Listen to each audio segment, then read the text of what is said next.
Make sure to subscribe to the Volume YouTube channel so you can catch all of our shows and get what everybody wants, more of me.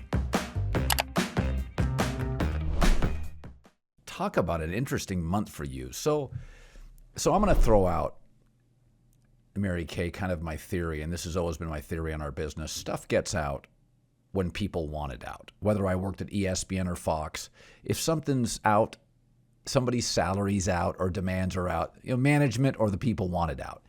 So it was my takeaway that between Cleveland.com and other NFL sources, that the GM, Andrew Berry, and Kevin Stefanski had no problem with it being out there that they were done with Baker. And it was almost a trap to see how he reacted, because they do know that number 6 is pretty popular in town for a lot of fans. And if he demanded a trade, it frankly made it easier for them. But my takeaway was, Mary Kay, they didn't have any problem with it being out there. We want to get out of your business. And they were kind of, let's just see how he reacts. And he reacted like Baker would react. I'm going to demand a trade. But when the stuff was out there, we want an adult at quarterback in various reports. And this is not a negative, but my takeaway, it's the front office of Cleveland, the ownership kind of wanted it. Am I wrong? Well, I definitely think they wanted to upgrade at quarterback this offseason. I do think that they wanted to do that. I don't think they felt that they were going to have a realistic shot at actually doing it. I think they were looking at some of the elite quarterbacks. They were not going to make a lateral move. They didn't want a Jimmy Garoppolo. This was going to be a situation where if they could get a Russell Wilson or an Aaron Rodgers or a Tom Brady, or lo and behold, a Deshaun Watson, that they were going to go for that. And that was going to be it. Short of that, they were going to really seriously run it back with Baker Mayfield, or at least try to, and see what they couldn't get out of him for that final year of his contract. And I truly believe that at the Combine, when they talked to his agent, that they intended to have Baker come back, because I don't think they really believed they could get one of those elite quarterbacks. What changed? What changed was the grand jury decided not to indict Deshaun Watson, and they jumped in and they went into their heavy, dogged pursuit of Deshaun Watson. And once again, still not being sure if they were going to be able to pull it off, because, of course, other teams were going to be involved. And, Deshaun, I don't think was overly excited about playing up north, playing in the cold weather. So they were going to have to come in really large with their offer and make sure that, that they not only offered the 3 first-round picks, but more than that. And then, of course, in the end, it came down to the money, and they really came through with an enormous contract. Mary Kay, you had reported if they didn't land Deshaun, they were going to look elsewhere. What was elsewhere? Well, actually, once they were out of the Deshaun Derby on Thursday, when they were told that that was it, I initially thought that they would look elsewhere. But what happened was, when he pulled out of there and told them, that's it, you're out, they had a conversation with Baker's agents, and they told them that they wanted Baker to come back and start for them. And I truly believe that. I truly believe they thought, what, this will blow over. We can make this work. We can mend the fences, unruffle the feathers, and have Baker come in. Now we've got Amari Cooper. We'll draft another receiver, and then we'll worry about getting a quarterback somewhere down the road. I think that was the plan, because there was really no one else left at that point that they felt good about. But then I think that Baker and his camp foiled those plans by basically saying, no, we want to be traded, and he's probably not coming. And I wrote about this today in my Browns Insider. He had no intentions of coming back. He would not have come back for the offseason program, would not have been here for the mini camp, probably would have held out for summer olive training camp and hoped that the Browns caved by then. But this situation was going to get ugly in a hurry. Mary Kay, I was told mid-season by somebody that knew Andrew Berry, the word that I was told was, Andrew Berry was exhausted from Baker Mayfield. Just the daily hand-holding, the press conferences, the kind of angst-ridden, media relationship. And this was from somebody who knows Andrew, really knows his temperament, had worked with him before, and just said, this is not gonna last. That's not Andrew's type of guy. To you, let's go back to the season. Did you have some misgivings throughout the course of the later in the season, because he started pretty well? You started reporting things. You were hearing things about some anxiety, and listen, it was just tumult. I mean, basically, Baker Mayfield was turbulence. The whole flight was turbulent. When did you start having doubts he would return? Well, I started having conversations with people, right around, it was after the Odell Beckham Jr. saga, which really rattled Baker Mayfield. We've talked about that before. That left him, just completely uneasy, uncomfortable. There were other football players on this team that, that shook them as well. I mean, it just kind of upset the whole apple cart. And there were players that, really had second thoughts about Baker at that point, because they really wondered, what's going on here if we have to watch Odell Beckham Jr. walk out the door. And that was an issue. But I think more so than anything, Baker Mayfield had problems with the way that he was being used by Kevin Stefanski. And I think that he felt like, that he wasn't being showcased, that his talents weren't being maximized. And there started to be a disconnect between those two. And again, I said this the last time we were on this podcast. I don't even know if Kevin Stefanski really was necessarily aware of it to the degree that it really was. But there started to be this disconnect between those two, and Baker became increasingly disillusioned with how things were going. And then as the season went on, you heard him give 2 national interviews, one to Kurt Warner, and now I'm forgetting who the other one was with. But he did say in those interviews that he had to, mend fences inside the building and help people repair their relationships in the building. I started to hear things about him feeling like it was more of the same type of dysfunction that he had endured since 2018. He was starting to feel like, maybe greener pastures would be better for him. At the same time, I think and he probably saw the writing on the wall. They hadn't given him an extension offer. He was not playing well. And it just started to unravel. And as you mentioned, I do think inside the building, there was a lot of thought about the maturity issue. They wanted to see some more maturity out of him as the years went by. But the way that I look at that is, when you draft Baker Mayfield, knowing what you know what you're getting. You know what Right. you're getting in Baker Mayfield. If you expect him to be anything other than that guy you knew what you were getting, then you're just kidding yourself. If I said Jimmy Haslam, Kevin Stefanski, or the GM, which one do you think lost? Andrew, Kevin, or Jimmy Bynum? Which one lost their patience with Baker first? I'm going to guess out of that group that it was probably, and this is just a guess, that it was probably Jimmy, because Jimmy is very impatient. He wants success for the football team. And he, they really liked Odell Beckham Jr. too. That was another thing. The Haslams, Dee and Jimmy, they really liked Odell. I don't think they wanted to part ways with Odell, but it kind of had to be, because when your starting quarterback is getting thrown under the bus and then the rest of the team is going to see all that, I mean, it got to the point where he had to go.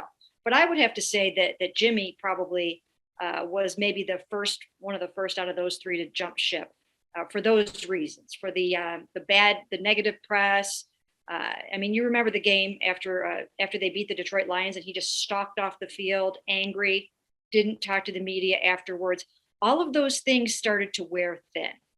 And then by the time you got to the week 17, and he played against the Pittsburgh Steelers, I mean, Baker Mayfield was downright angry about the way that he perceived that Kevin Stefanski didn't protect him, did not allow him to look good, let him get sacked 9 times, 5 passes batted down. And that was the last straw for him. And he opted out of the last game himself. And after the game, he said, I'm going to talk to my agent about this and we're going to decide what we're going to do. That didn't play well with some people in the locker room. There were people that thought, no, you got to ride it out with us. Like, we're playing, right. You should play. So. I know the Browns are going to trade him. He's not that cheap. He's off an injury, only a year left on the contract. It feels like a 5th or a 6th round pick to me, and I don't think the market, Mary Kay, is large. I think Seattle is fairly desperate in that division for somebody that's had the ability to get a team to a playoff. How long will they wait? I mean, what is your guess on what they'll get for Baker? Should say this, what they would take to get Baker Mayfield out of the building? Well, first of all, I think that what they're going to have to do in order to pull off a deal is that they're going to have to pick up some of that $18.86 million salary. Yep. And if you remember, right, last year, the Panthers had to do that with Teddy Bridgewater when they sent him to the Broncos. They ended up paying not only the $10 million he was guaranteed, but they kicked in another $7 million, and the Broncos only had to pay like $3 million. I think the same thing or something similar is going to happen with Baker Mayfield. I think you will have some teams very motivated to acquire Baker Mayfield if they knew they didn't have to pay almost $19 million guaranteed for him this year. So there's going to have to be some kind of NBA deal. I don't know how they'll swing it. But there's going to be something where the trading team doesn't have to assume that whole gigantic contract. Not that it's gigantic for a starting quarterback, but those jobs are drying up right now. There are not a ton of those jobs left. And of the ones that are left, and I've worked the phones a lot over the last couple of days when I have a free minute from not writing one thing or another or doing all this stuff that has gone on in the last couple of days.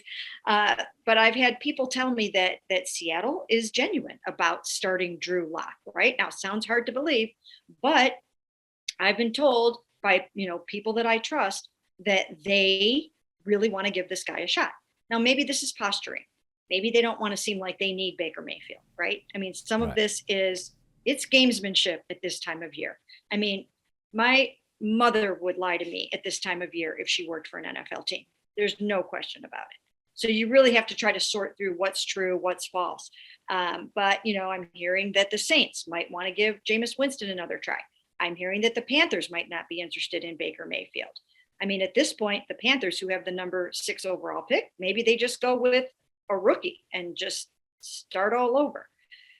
So I don't know if the market is, what the Browns are going to want it to be, what Baker's going to want it to be. His first choice is to go to the Indianapolis Colts. Once again, I think it would have to be a deal where the Browns eat some of the money. Let's pivot to Deshaun Watson. Listen, I don't think he's a top 5 quarterback in the league, but he is now the highest paid quarterback in the league.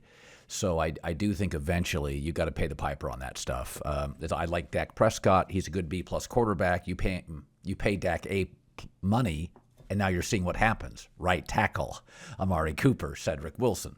You can give Aaron Rodgers all the guaranteed money you want, but then it becomes more precarious with Devontae Adams, and he leaves.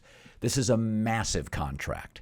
This is also a roster that is really strong on the offensive side. Mary Kay, at some point, maybe not this year, but in the next year or two, they're going to have to make moves. Either that or hit on a lot of draft picks. I hear a story, it may have been you, they're going to redo the Jarvis Landry deal. Let's start with the obvious sort of obstacle with this contract. They may get through it for a year, but do you see down the road it being problematic in terms of his support system on that offensive side of the ball? Well, fortunately for the Cleveland Browns and for Deshaun Watson right now, they have some of the most brilliant people in the NFL running their cap. I mean, these guys are incredibly smart, and they do a really, really good job with the cap. And just when you think it seems like they're not going to be able to find room to do what they want to do, they have a way of doing it, and the cap will continue to increase. And so something tells me that they will be okay. They know how to get those rookie contracts going, and and I feel like they will be able to. They're not going to be paying first round picks over the next few years, a bunch of money. So they'll be saving some money that way. And I think they'll just start to cycle guys through once they get to that point in their contract. I mean, you saw it this year with JC Treader. You get to a certain point and now it's time to say goodbye. You just saw it with Case Keenum. They cleared a bunch of cap with Case and they replaced him with someone much cheaper. Then they also reduced Deshaun Watson's first year salary to a little over $1 million to give themselves a bunch of cap relief. So they have a way of, it's a shell game for them, moving the money around and figuring it out. So I think they'll be okay, but they're going to have to earn their money in the draft. They are going to have to draft really, really well over these next few years and without first round picks for the next 3 years. Listen, you're going to get, and you're already seeing it, the inevitable pushback on Deshaun Watson, who has apparently done bad things, though not charged yet. Is Cleveland and that front office and Jimmy Haslam, are they ready for it? This could get really ugly. That's a great question. I think that when you're in the heat of the moment and working on a deal like this, and the front burner thing is getting the deal done and bagging the player and getting him into your city, sometimes I think it's hard to really gauge what the backlash is going to be. And I know that they have faith in that player. I know that they believe that he is not this bad person that we are led to believe by these 24 accusations. They have a comfort level with him. They believe, and they seem to know through their investigation and their vetting of Deshaun Watson, that he is not someone that they are going to have to worry about people accusing him of sexual misconduct as they move forward. Okay. We haven't had a chance to ask them yet why they are so confident. All we've seen so far are their statements.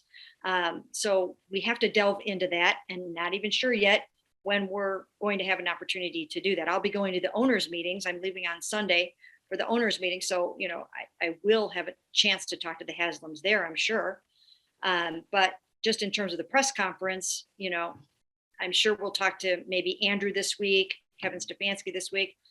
But I don't know if they were completely prepared for the backlash. I was thinking about this yesterday. I think you could do this in some cities where you might be able to get away with it without as much of a backlash. But Cleveland is a big market for being a smaller market. It is, in a lot of ways, it's a big market. It plays big nationally. It moves the needle nationally. National media are always all over the Cleveland Browns. It's a big name team somehow, some way.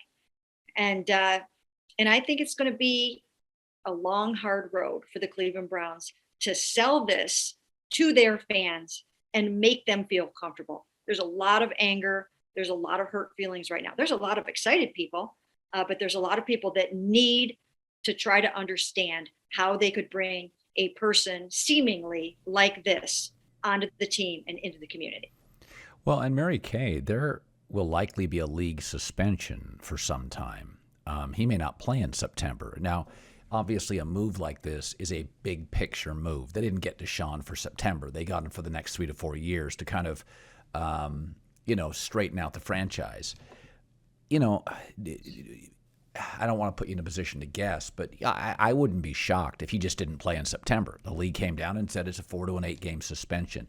Do you have a gut feeling on it? I mean, having covered this league for as long as you have, also something that's important. This is detestable to men, obviously, but to women who are making up increasingly a large share. I'm not sure if people are aware how popular the NFL is with women. I saw numbers a year ago. I try to stay up on this stuff. I was blown away by it. It's like there is not only a sizable percentage of fans are women, it's growing so fast. And if he doesn't play in September, you're reminded of it again and again and again. What's your hunch on a suspension? Has it been talked about inside the executive suites? Do you think Jimmy Haslam and those guys? Well, I would think that they have had some conversations with the league and they have probably had some indication of what that suspension could be before they took this on. And of course, it's probably an estimate, but I would guess somewhere around 6 games. If it's 8 games, maybe they hope that it gets knocked back a little bit somehow. But I think that you can expect it'll be somewhere between 4 and 8 games that he will miss. I mean, Kareem Hunt missed 8 games for his indiscretions, which included, on video, kicking a woman in the hallway of his apartment. So, so I would think that it's somewhere around there, and that's going to be something that they're going to have to deal with. And I think that this is big. This is one of the most controversial stories in the history of the NFL. I mean, this is big. Yeah. And the way and this story is, I think it has a tendency to, I think it might kind of take on a life of its own. That's what I think. And right. And I mean, there are 22 civil lawsuits pending right now. And unless they settle these suits and dispatch them and get that figured out, I mean, this could go on for a long time. And then the other thing to consider is, what if somebody else comes out of the woodwork? What if there is another criminal complaint? I mean, I think that people need to be realistic. I mean, what if something like that happens? So I think that this is an enormous thing that they took on. And I think they feel very confident that they were justified in doing so, and that it's going to work out just fine for them. But it's going to be a long, hard road, and there's a lot of work to do for everybody involved.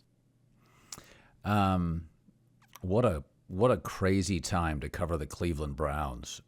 When you get feedback, whether it be on social platforms or Cleveland.com, what is if you had to wrap a bow around Baker Mayfield, how does the average Cleveland fan feel today about that marriage? Cleveland and Baker. Well, I'll tell you what, there are a lot of fans that are now angry at Baker Mayfield that he asked to be traded after that. And I think a lot of people jumped ship after that.